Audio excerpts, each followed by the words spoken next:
সবার জন্য একটা ক্লিনিকের কনসেপশন আমাকে বলছিলেন। হ্যাঁ। দাঁতের জন্য যে একটা ডেডিকেটেড সেন্টার বা হসপিটাল হতে পারে, যেখানে সব ধরনের অর্থনৈতিক ক্ষমতার মানুষজন আসতে পারবে, সব অর্থনৈতিক ভিত্তির মানুষ আসতে পারবেন। আমি যে ক্লিনিকটার কথা তুমি বলছো, এটার আমি নাম দিচ্ছি ওডোন্টোরা।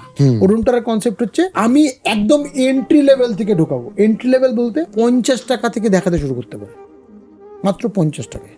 টিকিটটা 1 মাস অ্যাভেলেবল। আপনি 1 মাসের মধ্যে এন নাম্বার অফ টাইমস দেখাতে পারেন। প্রসিজারাল আলাদা কস্ট, কিন্তু 50 টাকায় আপনি একজন ডাক্তার দেখাতে পারছেন, কোয়ালিফাইড ডাক্তার। এবং সে যদি বিডিএসও হয়, তার উপরে কিন্তু একজন এমডিএস করা পোস্ট গ্রাজুয়েটেড ডাক্তার কন্ট্রোল করছে সিস্টেমটাকে।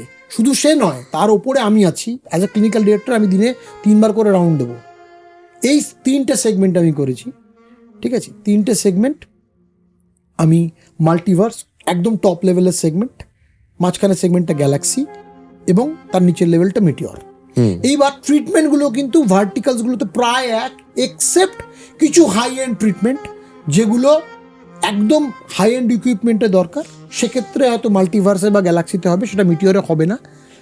কিন্তু আমার সুবিধা হচ্ছে আমি ক্রস করতে পারি। ক্রসটা কীরকম? আমি নিচের লেভেল থেকে যে কোনো সময় আপগ্রেডও করতে পারি। অতএব সেক্ষেত্রে কোনো প্রবলেম নেই।